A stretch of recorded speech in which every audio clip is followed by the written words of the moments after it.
Hello, I'm Caroline Marshall, and welcome to Bump to Business Owner, the podcast speaking to mums in business, you.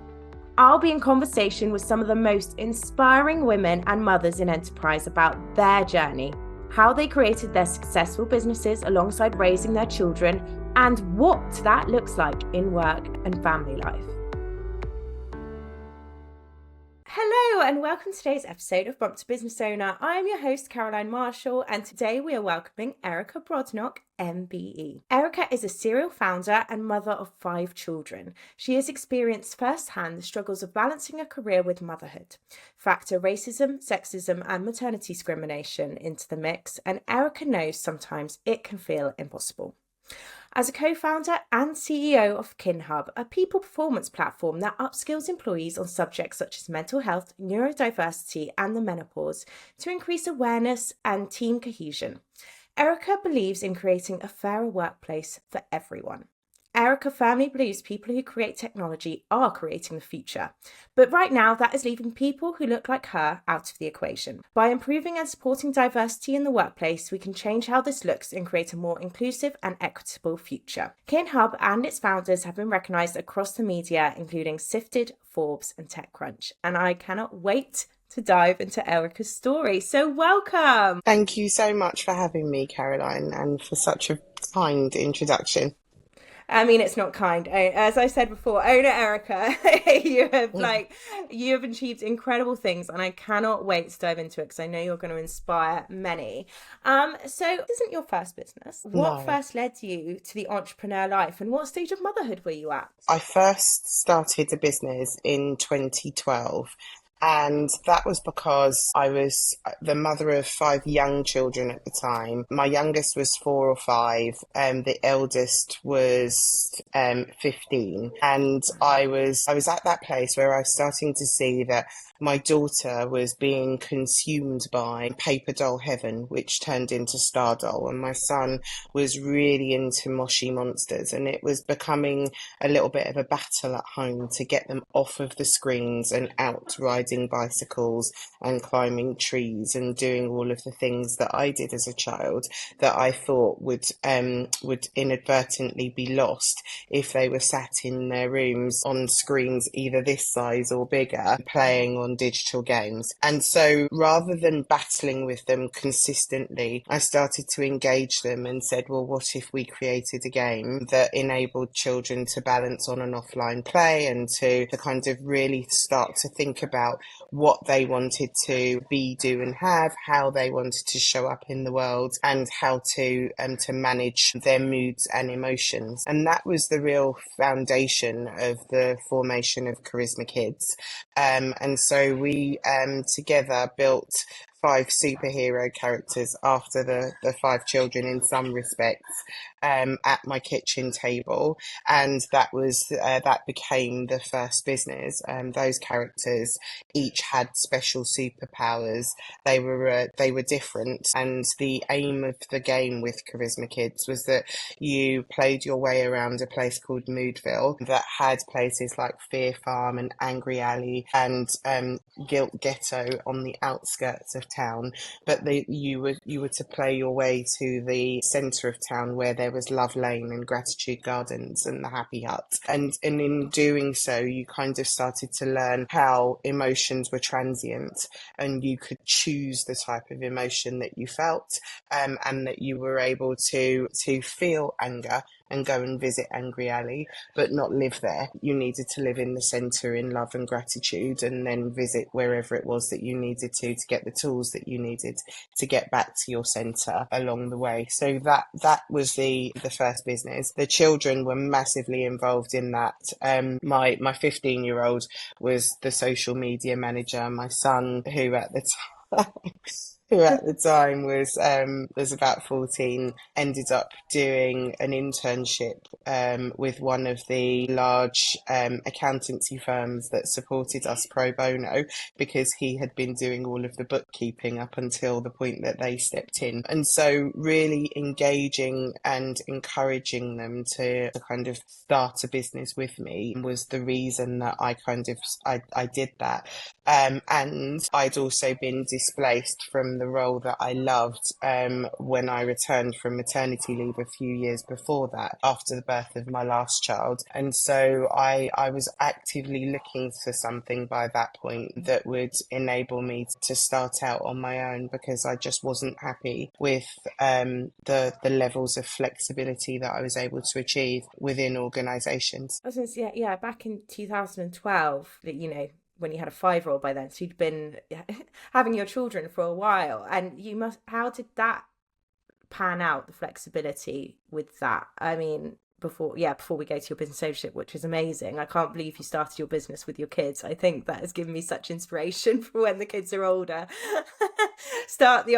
Any of them entrepreneurs now, by the way? So none of them are entrepreneurs. My son works for an entrepreneurial company. My Oh, daughter is amazing. actually a teacher, and the twins are at university at the moment, and then the youngest one is she's just about to turn 18 in June next year, and she's in the final Oh my year of god. higher education at school. Oh my So she's gosh, doing her A amazing. levels at the moment. Well, Yeah. I mean, amazing. And twins as well. I didn't realise you had twins out of the 5 children. Yes, so mixture of singleton twins, boys and girls. There isn't that much I haven't experienced as a parent, to be fair, from the early stages of weaning and schools and transitions, all the way through to them going off to uni and leaving the house and all of those things in between, really. So it's been quite a journey in and of itself, and then obviously doing that as a software founder has had its moments. Oh my goodness, I can imagine. And like my first question is as well, still being in very much the early years and not experienced all of that, is there a particular stage that you found the most challenging out of all of that so far? So I often say to parents, I'm one of those parents that's a realist, if you see where I'm coming from. And so I tend to say to parents that the most challenging years for me were the ones that I call the refund years. And that's just because, babies keep you up at night, but they smell amazing and they're just the Oh, best they things do, to don't cuddle, right? And then you they? They have stay still. they do, and you have terrible twos, but they are so cute. And again, they still smell so good, and they come and they give you a little face, and all is forgiven. And you go all the way through until about 14 and a half, I would say, 14 and a half. where I love the they specifics. specificity of Specific, it. I'd say 14 and a half. I was expecting a turn. It's about 14 and a half. They decide that you should be redundant. They no longer smell good. You're fighting them to get into the shower all the time. And just their hormones just go all over the place. And then there's a little bit of a battle. And I call those years the refund years, because those were the points at which I was sort of saying, look, I think I could send them back for a full refund on everything I've spent up until now and not be and The then refund years. and then what Love it. happens is that around about 17 and a half, they come back and they're your baby again, and they're just the most amazing human being. And then they go and break your heart when they go off to university. So parenting I think it's tough right the way through. It just changes into different styles of toughness. But Yeah. I love the obstacle course, Tough Mudder. And I do think that tough motherhood should be a thing, if you see what I mean, because it is Yeah, I get it. you're I on get this obstacle course, and there are different twists and turns right the way through, and you kind of find new ways to overcome the various challenges that will come at you. I think you summarized it well, because it is, you start to, obviously they're still young, so mine are 6 and 4, but it is, I think at this stage you are start to be like, okay, it's just establishing the new hurdles that come up. Exactly right. And it all works really well until the refund years. And then I found myself saying, look, I Okay, just want my I'm money gonna back. mental note contact Erika in about 10 years time. During the refund years, exactly. And then I'll remind you that actually they do come back. Honestly, they do. So Erika, and so during, because you started your first business when your youngest was 5, how has it been business running then? Like during the refund years, was that your toughest years in business? Was there a particular time when you're like, I can't do, or I'm really struggling to do both? So I think that the refund years are a struggle, and you do have to make choices on a day-to-day basis, because it's so strange that the years that they lose their minds as children are the years that are the most important. So they're the years that they're going into year 9, 10, 11, they're doing their GCSEs. If they fall off track at GCSE level, then they can't choose the right A levels. If they don't choose the right A levels, they don't end up at the right universities. And so the decisions that they make at the point at which their minds are in the biggest state of flux are going to be the decisions that impact them pretty much for the rest of their lives. And so that's the point at which hands-on parenting is the most essential, but they're pushing you away as a parent at the same time. And so that was tough. There's no ifs, buts or maybes about that, particularly when I was doing it with twins and there were two of them, and that kind of felt like there was a bit of a tag team where one would have a reasonable day but then the other would be having an off day, and there just didn't feel as though there was any respite because someone was always having a bad day. And so running a business alongside that was challenging. But then actually what I did find was that with my children, giving them responsibility, making them feel as though they're bought in and that they're adults, worked really well. And so I started Agile parenting, which was where we would have a family scrum every Sunday and we would speak about what was going on for everybody in the household, who needed to be in the bathroom at what time. Because I mean, literally sometimes in the mornings, just the periods between 6 and 8 a.m.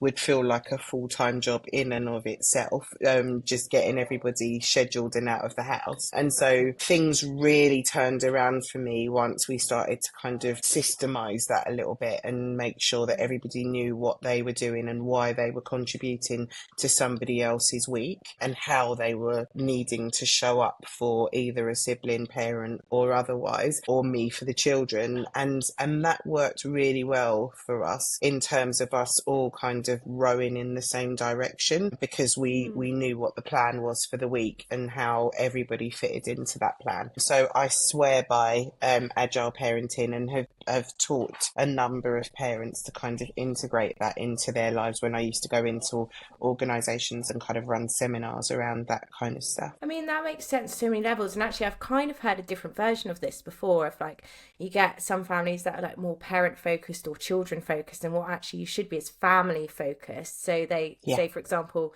say you have one child who's suddenly going to ramp up a certain hobby, and it's kind of like, okay, what's the impact on the family, and let's discuss this as a family, because does that mean another child can't do something else, and it's not just about it's good for them to ramp up in this hobby.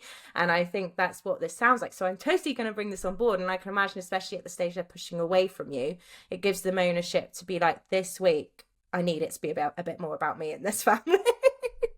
Absolutely, and it does. And actually, then when I hear that on a Sunday and, you know, someone sort of saying, well, I really need to do blah, blah, blah, blah, blah, we can then kind of negotiate with the others and say, well, if this week it's all about her, then next week it can be about you, etc. And it just fostered a sense of fairness. And I found that actually the ones that are now at university and beyond have been able to take that into their lives, if you see what I mean. So they didn't have some of the stress that we saw other people having when they were at uni, because of the fact that they were just unable to self-regulate or to kind of work together as a team with people to get a job done, if you see where I'm coming from. And teaching them those team working skills and those collaborative skills through the family dynamic just worked really well for us as a family in the long term. But it's also future leadership skills, isn't it, that you're teaching them, 100%. like collaborating with us.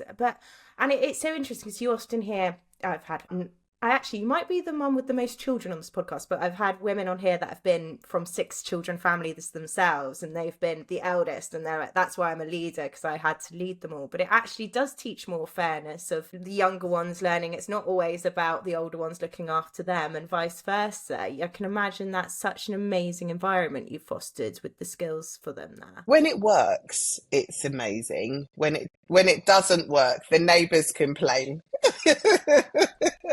because there are arguments. Sure. But that's the thing. It's one of those. I will Yeah. be completely real and honest. It worked most of the time. There were moments though where I just kind of end of the day. Thank God for that. So yeah. And you're still a family, so then are going to have less of a filter on each other than if it was co-workers or friends at school, maybe. Absolutely. So, something I really wanted to talk about today, Erica, was that I saw you on a podcast. You've done some amazing things out there, but you talked about how you met someone 11 years behind you in their story, and the enthusiasm and the positivity they had for going to their fundraising round, which you yourself have done, and it made you sad because you'd kind of lost that at this point, or it made you sad because you knew what they were about to get into, and it made you want to make sure it's better for future generations. And I really wanted to delve into this because I have thought a lot how sometimes I think I've felt from women of previous generations, they're a bit like, well, we got on with it. Why are you moaning about this? And I feel like actually our generations are being a lot better of like, this is what we were working with. We did a great job. Let's continue to make this better. I think you could have easily turned around to this woman and be like, you'll see what it's like, which is what we do with mothers as well. You could have easily felt like that. And what made you go the other way, do you think? So I think that I look at life in the way that it's my duty to ensure that one, somebody has shoulders to stand upon. So I'm going to do the very best that I can to be an example of what a female leader that looks like me, that comes from my background, can be. So when I say I'm going to do something, I do it to the best of my ability. I'm reliable, etc., etc., etc. So that actually the people out there that say, working class women can't do X, I disprove that. The people out there that say black women can't do Y, I try to disprove that. And so I think that it's important for me to set that foundation. But then also, I think that there's a point at which you need to reach out. And I don't think reach down is the right terminology, but reach out and enable others to come on the journey with you. It's really lonely being the only black person or being the only woman in a room. And actually, I want to be in rooms where I feel psychologically safe enough to be myself. And that comes from there being safety in numbers of people that look like me. And there shouldn't ever only be one person that looks a certain way in any one position, because that doesn't happen for the other communities, if you see what I mean. And so I think it's really important to bring people along, to make sure that there are opportunities being extended outwards to others so that they too can turn around and create futures for their families and the communities that they belong to. I think that it's really interesting because I'm sort of going off on a little bit of a tangent here, but when we first sort of came to places like America and the UK, we came as tribes, if you see what I mean. Even from the continent of Africa, there were different tribes and there were different countries, and then there was also the Caribbean diaspora and the different countries there. And when we come to the UK and to places like America, we're just all black, if you see where I'm coming from. But that doesn't take into consideration the nuance of the different tribes, the different cultures, the different countries, the different levels of class that exist among us, if that makes sense. And whenever there is only one, that one cannot represent all of the many people. So I think that it's important that different people represent their tribes and their cultures.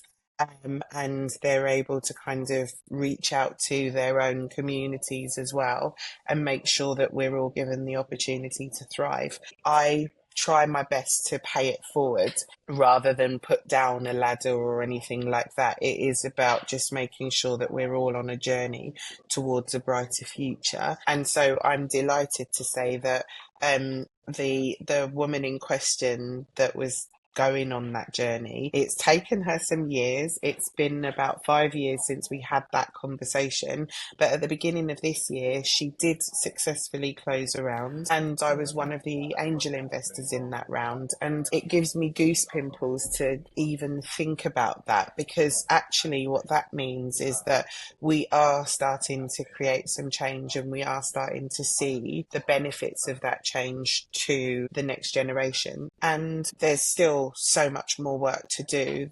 The numbers are still quite dire, but actually the fact that they're improving gives me hope.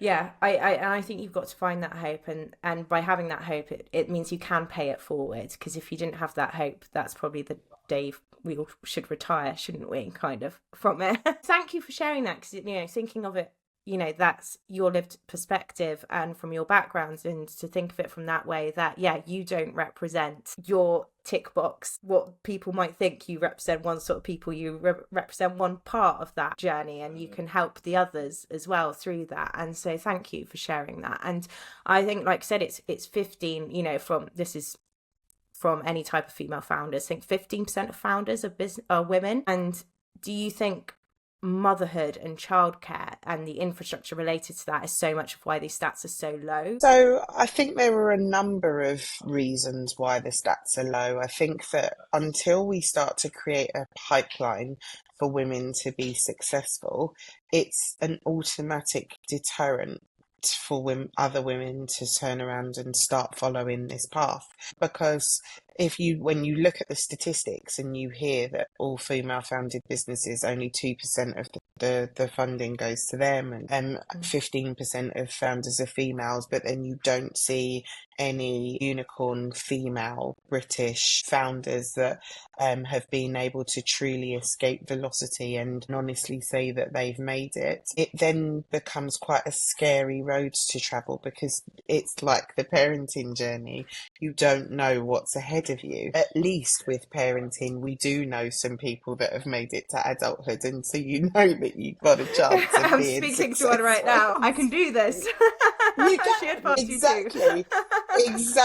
Exactly. But we need that in the female entrepreneurial space. We need to see people who have made it right the way through, and then being able to turn around and say, right, okay, I'm going to give the expertise and the understanding that I've had of going on that journey to the next round of female founders. And I think that we are missing a trick in the UK by not ensuring that at least some females do make it to that point, so that we're able to create the flywheel that will automatically ensue as long as the right female founders turn around and say, I'm going to pay it forward. Yes, the right ones. Yes. Because if we end up making sure that the people that escape velocity are people that say, I did it by myself, so you have to do it by yourself, then the problem continues. But actually, if we can make sure that some people that have a different school of thought, have a more modern school of thought around, it's my duty to make sure that the next generation don't experience the same difficulties that I did, then I think that we'll be in a position where we start to create a flywheel, and there will be much more incentive for women to turn around and understand that yes, childcare is a barrier, and it will be tough to start a business, but actually there is the hope that at the end of a journey, I will be able to kind of be much better off than I would have been if I'd have done this working. And so work is work, whether you do it as a business owner, or you work for a corporate, or you work for a third sector organisation or public office, it's still work, and you are still going to need to negotiate and navigate childcare and school and all of the other things that you need to navigate. I think that it's too easy to say those are the reasons that women aren't starting businesses. I think that the reason they're not starting businesses is because actually they know that if they negotiate childcare and have a corporate job, they'll get a salary every single month, and they'll be able to survive on that salary, and may be able to amass some sort of savings wealth and buy a house and do all of the things that they want to do, or if they haven't already done that. With entrepreneurship, there isn't a clear path for women in this country at the moment that says that I will be able to find a way to get to outsized returns at the end that will mean that the sacrifice of not having a 9 to 5 job will have been worth it. And I think that if we can start to role model better, and if we can begin to make that path clearer, more people will take it, and that will be better for the economy. So true. So true. And you mentioned unicorns there. Are there any female British unicorn founders? Not that I think LV was very, very close the last time I looked at the statistics and data, but I don't know that they've actually achieved unicorn status. I think the majority of the female unicorns are in the US. There are a few people that are springing to mind. Baroness Martha Lane Fox was the co-founder of lastminute.com. Last Minute's definitely a unicorn, if not more. It could be a decacorn. So she may well be one of the only female British unicorn founders that kind of springs to mind readily. But that's the point that I was making before. There should never only be one. And just to explain, what is a unicorn founder, just for anyone who doesn't know, just because I realised I might have missed that. So a unicorn founder is the founder of a company that's worth more than $1 billion. And I never thought about it from that perspective. Yeah, to have that clear path and women genuinely doing it and have done it. And then it can open up for, so many businesses, that's not your goal. You're not going to reach that. But to know that that is a possibility, even if, you're navigating motherhood for the reference of this podcast is just so true. And I remember actually, I think I went to a talk that you did once where you also talk about the fact that recognizing what privilege pays into it. Understand, from my perspective, I know I've got white privilege and privilege of education. And you mentioned that I think it's easier for founders who have a male on their team that's a privilege to be a co-founder with a male. You're more likely to get invested in. Is that right? Well, the statistics don't lie. So mixed teams, I think around 14% of investment goes to females that are part of mixed teams, and 2% goes to all female. And so you can see that that's a huge difference. And so having a male in the founding team is, in my opinion, the only way to go at the moment. And is that what you've got with KinHub? Yes. Yeah. So there are 3 co-founders. There's myself and Helen Yamakadakis, and then Jacob Harandi. And so we are 3. There is 1 male, 1 Cambridge educated female, and 1 LSE educated female. And that's yourself. So that is something that you went to do. Is that right? I heard you talk that you went to go and get educated to empower yourself to be in a better position. Absolutely. And so it's interesting because genuinely I formalised an education, but I ran Charisma Kids before I had a formal education and did a good job. And so I do think that there's a little bit, there's a over-reliance on where people have been educated and what that means. And I think that actually these are all signals. And if you want to, I'm a big fan of saying that if you're playing a game, you need to understand the rules of the game that you're playing and then play the game to win, right? And so actually, it was then incumbent upon me to make sure that we had all of the pieces of the puzzle that would mean that we had the best chance of being successful and building a decacorn, which is what I actually want to do. A decacorn is 10x a unicorn. And so it's cheeky. When you that's the ambition. And I think that businesses that achieve those lofty heights tend to have founding teams that are incredibly strong, that are very well educated, that have networks that are able to open doors, etc. And so I've spent the last few years trying to put myself into a position where I'm building out my network, where my co-founders are doing exactly the same. We already have the education piece, we have strong track records behind us, but then really starting to find ways to position the business and the market size of the business, as well as the founding team as being a founding team that are able to kind of ride waves and build something to that magnitude has been a journey. It's another journey, but I like going on journeys. Yeah, I think with your life of 5 children and a several times founder, you must like going on journeys. We've established, and I love what you're saying, because I think what I loved when I've heard you speak is, yeah, you admit you're playing the game, and you wish it wasn't that way, but if you want to win, as you do, and achieve what you want to achieve, that's the game you're playing. But you can see what you're doing with KinHub is also trying to get rid of that game, essentially, and create a fairer, more equal world, aren't you? That's I think the beauty of being able to create software is that you do create the future. And if I'm able to create a future in which people are able to go to work, feel confident, show up as themselves, feel included, feel valued and be productive, then actually that helps everyone. My ambition with all of the companies that I founded has always been to kind of say, right, how can we create a win-win-win-win-win, which means that actually society wins, the founders win, investors win, sort of other people, everyone associated has the opportunity to win. And so that's what I've tried to do. Love that. I'm going to steal it.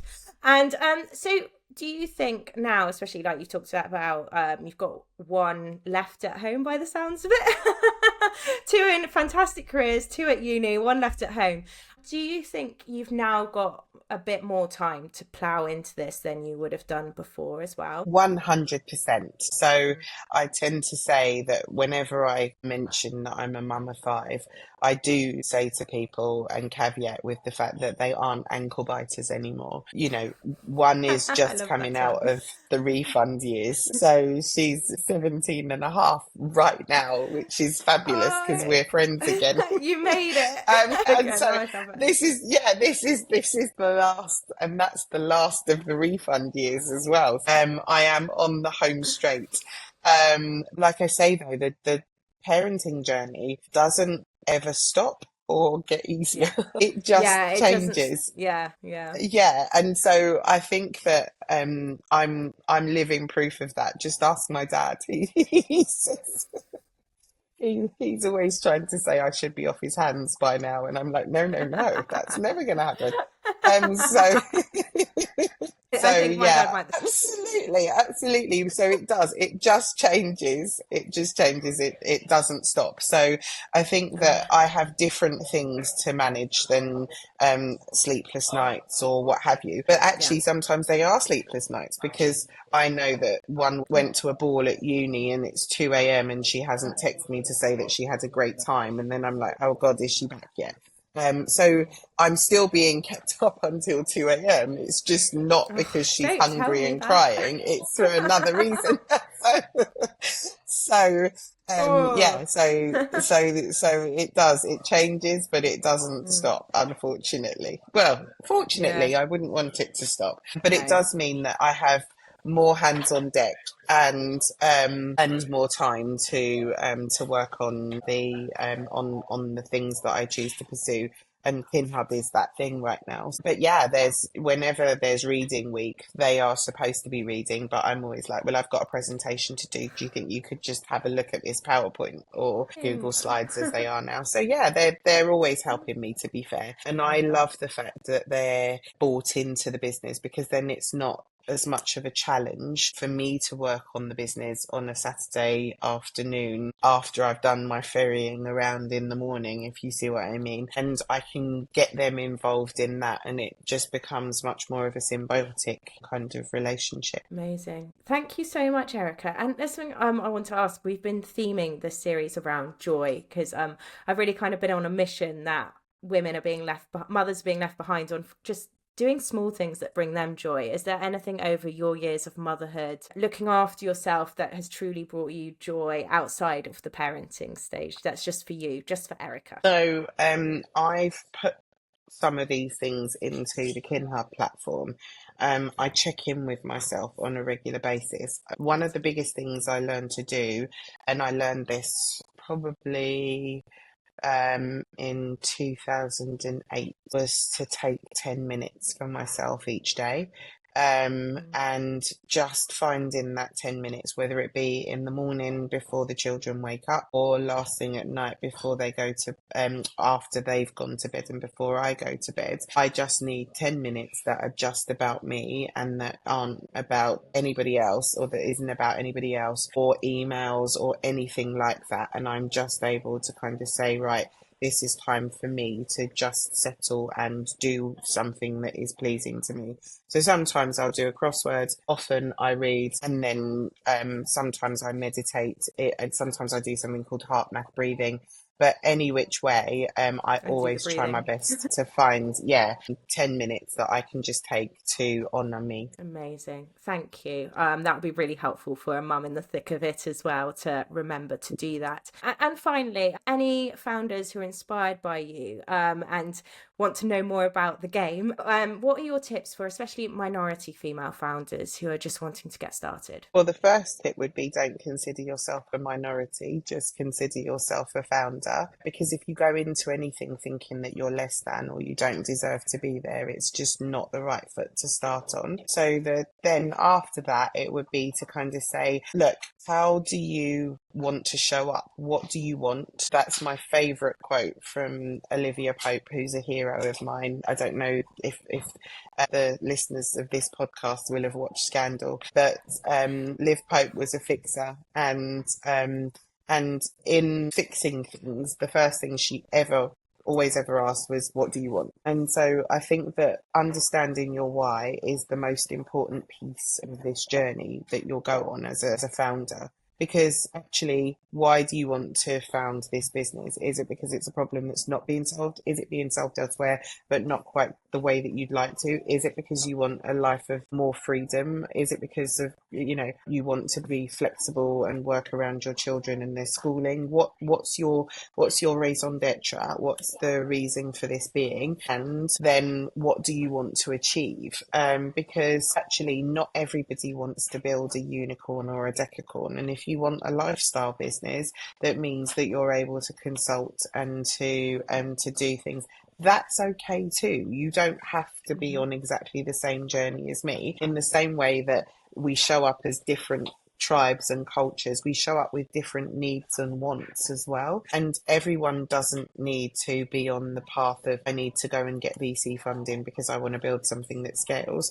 Some people can turn around and say, actually, I'm quite happy to just build something that serves a purpose, that enables this problem to be solved and solves the problem for me of having complete autonomy over my life and the lives of my children, so that I'm able to be there for them in the way that I want to show up at school, etc. And if that's what you want and that's what you need and that's what you're trying to achieve, then you're on a completely different journey to the one that I'm on, as to saying, actually, I want to create something that solves a problem for millions of people and scales and does all of these things over here.